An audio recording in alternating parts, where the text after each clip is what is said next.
नमस्कार, बहुत स्वागत है आपका। भगवान शिव सावन के महीने में 100 परिवार पृथ्वी लोक पर रहते हैं, शिवालय में रहते हैं और भक्त शिव जी को प्रसन्न कर अपनी मनोकामना उनसे कहते हैं और वो पूरी भी होती है। लेकिन शिव जी को कुछ ऐसी वस्तुएं हैं जो जरूर अर्पित करनी चाहिए। शिव को सबसे प्रिय महीना श्रावण का महीना है और इस महीने में भगवान शिव को कुछ ऐसी वस्तुएं हैं जो आप जरूर अर्पित करें। शिव देंगे वरदान, लेकिन कुछ ऐसी वस्तुएं हैं जो भूलकर भी अर्पित ना करें जाती है। शिव पुराण की विद्येश्वर संहिता में लिखा है कि श्रावण मास में कर्क राशि में सूर्य के होने पर भगवान शिव के साथ अंबिका का पूजन करें। वे संपूर्ण मनोवांछित भोगों और फलों को देने वाली हैं और संपन्नता, स्वास्थ्य, प्रगति की इच्छा रखने वाले लोगों को मां अंबिका की पूजा जरूर करनी चाहिए श्रावण माह में। पान का पत्ता सकारात्मक ऊर्जा को बढ़ाने वाला और नकारात्मक ऊर्जा को दूर भगाने वाला माना जाता है। भगवान शिव को पान बहुत प्रिय है और सावन के महीने में भगवान शिव को पान चढ़ाने से हर तरह की मनोकामना पूर्ण होती है। और शिव जी को अर्पित किए जाने वाले पान में सिर्फ आप कत्था, गुलकंद, सौंफ, नारियल का बुरादा, पान की जो गुलाब की पंखुड़ी है उसको डालेंगे और शिव जी की विधिवत पूजन करने के बाद अंत में पान अर्पित करेंगे। अगर मान लेते हैं आप पान इस तरह से नहीं बना पा रहे, तब सिंपल तरीके से आप क्या कीजिएगा, एक पान का पत्ता लें, इस पर लौंग, इलायची, मिश्री के दाने आप रख कर शिवलिंग पर अर्पित कर दें, शिव जी को अर्पित कर दें, तो शिव होंगे प्रसन्न और देंगे वरदान। यह है सिंपल तरीका शिव जी को पान अर्पित करने का। देखिए, पान की भी महिमा है। पान के पत्ते के ठीक ऊपरी हिस्से पर इंद्र और शुक्रदेव विराजमान है। मध्य हिस्से में माँ सरस्वती है और माँ महालक्ष्मी इस पत्ते के बिल्कुल नीचे वाले हिस्से पर बैठी हैं, जो अंत में तिकोना आकार लेता है। तो ज्येष्ठा लक्ष्मी पान के पत्ते के जुड़े हुए भाग पर बैठी हैं और वह भाग है जो पत्ते को दो हिस्सों को एक नली से जोड़ता है। विश्व के पालनहार भगवान शिव पान के पत्ते के भीतर वास करते हैं और भगवान शिव एवं कामदेव जी इस स्थान पर पत्ते के बाहरी हिस्से पर हैं। माँ पार्वती जो मंगला देवी हैं, पान के पत्ते के बाईं ओर और भूमि देवी पान के पत्ते के दाहिने ओर विराजमान हैं। भगवान सूर्य नारायण पान के पत्ते के सभी जगह पर उपस्थित रहते हैं। तो पान के पत्ते अगर आप शिव जी को अर्पित कर दें, समस्त मनोकामनाएं पूर्ण हो जाती है। अब शिव सत्य है, शिव समर्पण है, त्याग है, परिभाषित होने से परे है और शास्त्रों में कहा गया है कि जिस तरह सत्य और शक्ति एक दूसरे के बगैर अधूरे हैं, जिस तरह आत्मा और मन के बगैर शरीर जागृत नहीं हो सकता, उसी प्रकार शिव और पार्वती जी एक दूसरे के बगैर कल्पना नहीं की जा सकती। तो श्रावण माह एक ऐसा अवसर है जब आप अपने अंतर्निहित सत्य स्वरूप शिव और ऊर्जा के रूप में विद्यमान शक्ति को एकाकार कर सकते हैं। तो चलिए जानते हैं शिवलिंग पर क्या अर्पित करके आप किस मनोकामना को पूरी कर सकते हैं। शिवलिंग पर दूध अर्पित करने से आरोग्य की प्राप्ति होती है, यानी आपका स्वास्थ्य अच्छा रहता है। अगर आप दही अर्पित करते हैं तो जीवन में खुशियाँ, हर्ष, उल्लास की प्राप्ति होती है, यानी कि आपका शुक्र बेहतर होता है और भौतिक सुख साधन आपके जीवन में बढ़ जाता है। अगर आप शिवलिंग पर घी अर्पित करते हैं तो आपका तेज बढ़ता है, आपके हर जगह आपका सम्मान बढ़ता है और संतान की प्राप्ति होती है, संतान तरक्की करता है। अगर आप शहद अर्पित करें तो आपकी सौंदर्य, आपका खूबसूरती बढ़ता है, आपकी जो वाणी में मिठास है वो बनी रहती है, समाज में आपकी लोकप्रियता बढ़ती चली जाती है। अगर आप चाहते हैं कि जीवन में खूब सुख, समृद्धि, ऐश्वर्य की प्राप्ति होती रहे तो शिवलिंग पर शक्कर या फिर गुड़ की डली अर्पित करें। ऐसा करने से जीवन में सुख और धन की कमी कभी नहीं होती, चाहे आप कैसी भी स्थिति में हो। शिवलिंग पर अगर श्रावण माह में आप इत्र अर्पित करते हैं तो धर्म की प्राप्ति होती है। इत्र अर्पित करने से जीवन में उमंग बढ़ता है, खुशियाँ आती है। और अगर सुगंधित तेल अर्पित करें तो धन धान्य की वृद्धि होती है, भौतिक सुख बढ़ते हैं। चंदन अर्पित करने से समाज में यश, मान, सम्मान बढ़ता ही चला जाता है।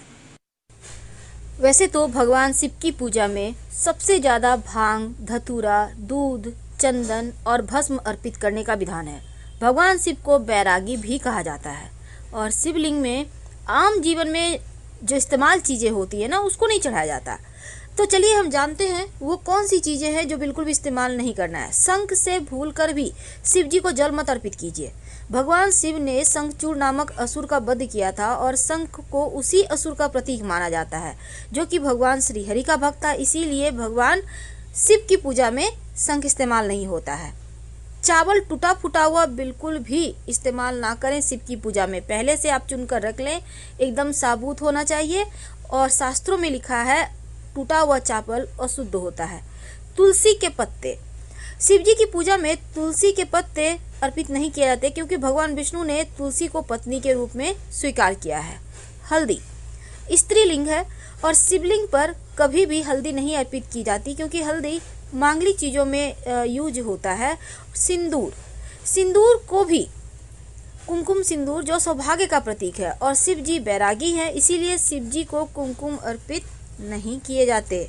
नारियल का पानी, देखिए नारियल तो आप चढ़ा सकते हैं लेकिन फोड़कर पानी अर्पित नहीं करना है। और ना ही अगर आप व्रत रखते हैं तो आप जो शिवलिंग पर चीज़ें चढ़ाई हैं उसको तो नहीं खाना है। और अगर राहु केतु परेशान करे तो शिवलिंग पर आप 2 लौंग अर्पित करें। ऐसा करने से राहु केतु की समस्या से मुक्ति मिल जाती है। बाद में इस लौंग को उठाकर अगर आप घर में पूजा करते हैं तो पास के किसी मंदिर में रखें या फिर कहीं मिट्टी में दबा दें। शिवलिंग पर अगर आप चंदन अर्पित करें तो समाज में यश मान सम्मान बढ़ता ही चला जाता है। चंदन अर्पित करने से मस्तक ठंडा रहता है, आपका चंद्रमा बेहतर होता है। और अगर आप शिवलिंग पर भांग अर्पित करते हैं तो समस्त पापों का नाश होता है। भांग के पत्ते भी अर्पित किए जाते हैं शिवलिंग पर, बुराइयां समाप्त होती है। अगर आप आंवला अर्पित करें या आंवले का रस अर्पित करें तो जीवन में खुशियां आती है, आप दीर्घायु होते हैं। अगर केसर अर्पित किया जाए तो दाम्पत्य जीवन सुखमय रहता है, विवाह में आने वाली अड़चनें समाप्त होती है और मनचाहा जीवन साथी प्राप्त होता है। गन्ने का रस अर्पित करने से शिवलिंग पर आपके जीवन में मिठास बढ़ती है, सुखों की प्राप्ति होती है और परिवार के सदस्यों के मध्य प्रेम भी बना रहता है। गेहूं चढ़ाने से वंश वृद्धि होती है और योग्य संतान की प्राप्ति होती है। 1 मुट्ठी गेहूं अर्पित किया जा सकता है। शिवलिंग पर अगर आप चावल अर्पित करते हैं, 1 भी दाना अर्पित कर दें तो जीवन में धन सुख समृद्धि की कमी कभी नहीं होगी। अगर काला तिल अर्पित करें तो समस्त पापों का, बीमारियों का नाश होता है। शिवलिंग पर अगर आप बेलपत्र अर्पित करें जो कि शिव जी को सबसे प्रिय है तो सभी संकट दूर होते हैं। बेलपत्र 5 जगह अर्पित किए जाते हैं, गणेश जी को, शिव जी को, जलाधारी पर और नंदी महाराज को और शिव जी के माथे पर। अगर आप समी के पत्ते अर्पित करते हैं तो जीवन में बस ये समझ लें कि स्वर्ण दान कितना पुण्य मिलता है और किसी चीज़ की कभी कमी रहती ही नहीं। इसीलिए जहाँ तक संभव हो आप जो समी का पुष्प होता है ना, 11 समी के पुष्प अगर शिवलिंग पर आप जैसे कि 4 सोमवार है, किसी भी सोमवार के दिन चढ़ा देते हैं तो उसके लिए आपको बस समी के पौधे तक ही जाना है। हालांकि ये मार्केट में खरीद के नहीं मिलता, आपको किसी पौधे को देख कर रखना है और वहीं से तोड़कर अर्पित करना है। समी का पुष्प अर्पित करने से शिव जी अति प्रसन्न होते हैं। वैसे पत्ते से भी आप काम चला सकते हैं। और जौ अर्पित करने से तो सांसारिक सुखों की प्राप्ति होती है। जौ अर्पित करने से दुर्वा घास अर्पित करने से दीर्घायु होते हैं, आपका जो स्वास्थ्य है वो बढ़िया रहता है और आपका जो निगेटिव पक्ष है यानी कि नकारात्मक चीज़ें हैं वो भी समाप्त हो जाती है। वैसे तो अगर आप 1 लोटा जल में थोड़ा सा कुसा घास डालकर शिवलिंग पर अर्पित करें तो पितृ दोष समाप्त हो जाता है, पितृ लोग संतुष्ट होते हैं और आप पर कृपा बरसाते हैं। कमल का पुष्प अर्पित करने से जीवन में धन मान सम्मान ऐश्वर्य सब कुछ बढ़ता है क्योंकि कमल का पुष्प श्री हरि को भी पसंद है और शिव जी को भी, तो सुख शांति समृद्धि बढ़ती है। हरसिंगार का पुष्प भी अर्पित करने से आपका शुक्र बेहतर होता है क्योंकि यह सुगंधित पुष्प है और ऐश्वर्य बढ़ता है। अगर आप चमेली के पुष्प अर्पित करते हैं तो जीवन में सुख समृद्धि दोनों ही बढ़ता चला जाता है। तो शिव जी पर अगर आप उनके सबसे पसंदीदा धतूरे का पुष्प या धतूरे का फल अर्पित करें तो सुयोग्य संतान प्राप्त होता है जो कुल का नाम रोशन करता है। तो आपको भी अगर धतूरे का पुष्प या फिर फल मिल जाए तो शिव जी को जरूर अर्पित करें। अर्पित करने से मनचाहे संतान की प्राप्ति भी होती है। आंकड़े का पुष्प से अगर उनका श्रृंगार करें तो जीवन के सभी सुख मिलते हैं। पितरों को मोक्ष की प्राप्ति होती है। सफ़ेद या बैगनी जो भी आंकड़ा मिल जाए उसी से शिव जी को मनाइए। अलसी का पुष्प अगर शिव जी की पूजा करें तो सभी देवताओं का आप प्रिय हो जाते हैं, यानी सभी देवी देवताओं का आशीर्वाद आपको मिलता रहता है। अगर आप अपराजिता का पुष्प अर्पित करते हैं तो शत्रु विरोधी शांत रहते हैं। और इसके साथ ही अगर आप बेले के पुष्प से उन्हें पूजते हैं तो मनचाहा सुंदर जीवन साथी मिलता है। कनेर के पुष्प अर्पित करने से जीवन में खुशियां आती है और शत्रु विरोधी शांत रहते हैं। मोर पंख अर्पित करने से जो श्री कृष्ण के माथे पर विराजते हैं, तो अगर शिव जी को अर्पित किया जाए तो शत्रु विरोधी भी शांत रहते हैं और आपका सुख बढ़ता है। केला अर्पित किया जाए तो संतान का सुख मिलता है। तो शिव जी को अक्सर ही आप जल और बिलपत्र अर्पित करते हैं, लेकिन कुछ ऐसी वस्तुएं जो अर्पित नहीं करना चाहिए, जैसे कि सिंदूर। इसके साथ ही शिवलिंग पर आप संग से जल अर्पित नहीं कर सकते, तुलसी का पत्ता नहीं अर्पित कर सकते, टूटा हुआ चावल अर्पित नहीं कर सकते और लाल चंदन और केतकी का पुष्प भी अर्पित नहीं कर सकते। नारियल तो अर्पित कर सकते हैं, पर नारियल फोड़कर जल ना चढ़ाएं। इलायची अर्पित करने से सुख बढ़ता है, शुक्र मजबूत होता है। और पान का पत्ता पूजा करने के बाद लास्ट में पान के पत्ते पर एक सिक्का, थोड़ी सी मौली धागा, थोड़ी सी मीठी वस्तु और लौंग इलायची रखकर दक्षिणा के रूप में उन्हें समर्पित करें तो आपकी पूजा संपूर्ण हो जाती है।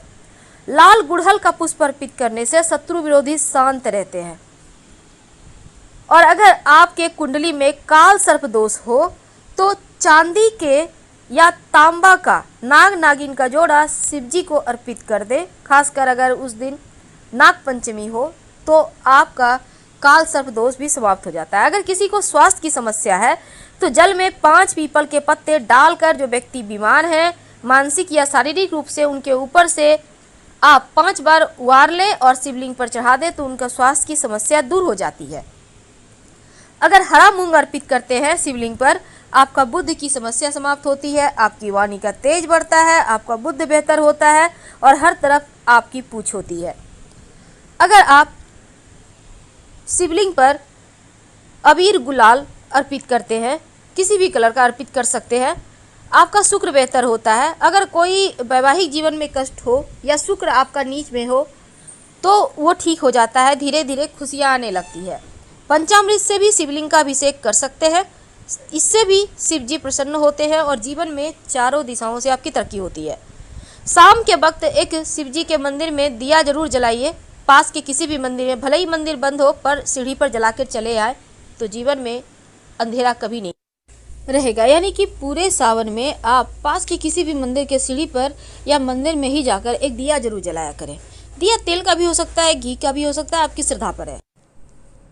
तो हम आपसे विदा लेते हैं। जानकारी अच्छी लगे तब लाइक कर सब्सक्राइब कीजिए, अपनों से वीडियो को शेयर कीजिए और कमेंट में हर हर महादेव जरूर लिखिएगा। धन्यवाद।